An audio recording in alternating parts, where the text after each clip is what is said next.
ঝুঁকিপূর্ণ হয়ে উঠেছে আশুগঞ্জে রেলওয়ে আন্ডারপাস। শত বছরেও সংস্কার হয়নি সুড়ঙ্গ পথটি। প্রায় দুর্ঘটনা ঘটছে এখানে। পণ্যবাহী ট্রাক ও অন্যান্য ভারী যানবাহন চলাচল করায় সৃষ্টি হচ্ছে যানজট। দুর্ভোগের শিকার সাধারণ মানুষ। তবে এটি সংস্কার ও চওড়া করার উদ্যোগ নেওয়ার কথা জানিয়েছে উপজেলা প্রশাসন। শত বছর আগে ব্রিটিশ শাসন আমলে স্থানীয়দের চলাচলের সুবিধার জন্য আশুগঞ্জ রেলওয়ে স্টেশনের নিচ দিয়ে নির্মাণ করা হয় এই আন্ডারপাস। দীর্ঘ সময় সংস্কার না হওয়ায় ঝুঁকিপূর্ণ হয়ে উঠেছে এই পথটি।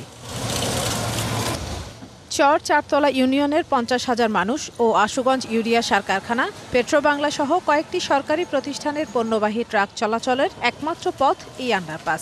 ফলে দুর্ঘটনা সহ যানজটে দুর্ভোগের শিকার হচ্ছে সাধারণ মানুষ। 25 বছরের ওয়ারেন্টিযুক্ত দীর্ঘস্থায়ী দরজা প্রোটেক্টর, আধুনিক ও মজবুত দরজা। বড় বড় ট্রাক কিন্তু এই সুড়ঙ্গে দিয়ে আসতে পারছে না। এই সুড়ঙ্গের চারপাশে কিন্তু সংঘর্ষ লেগে যাচ্ছে এবং সংঘর্ষ লেগে যাওয়ার কারণে এই সুড়ঙ্গটি বর্তমান এমন একটা অবস্থা হয়েছে যে কোনো মুহূর্তে ধসে পড়ার মতো অবস্থা হয়ে গেছে। দেখা যায় এই চুঙ্গা ব্রিজটা থাকে না, এই যে সুড়ঙ্গ ব্রিজটা, এটা থাকার কারণে প্রতিনিয়ত জ্যামের সৃষ্টি হয়, মানুষ প্রতিনিয়ত ভোগান্তির মধ্যে পড়ে। উপজেলা নির্বাহী অফিসার জানান, ইন্টারনাল কন্টেইনার ডিপো নির্মাণ ও একটি 4 লেন সড়কের কাজ চলছে। এই সড়ক যখন আন্ডারপাস হয়ে যাবে তখন সুড়ঙ্গ পথটিও 4 লেন করা হবে।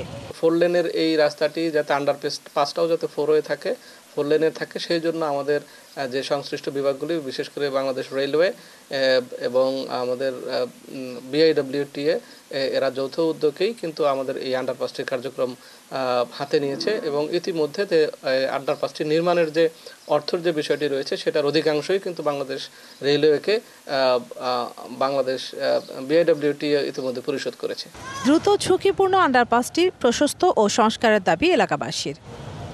DBC news desk.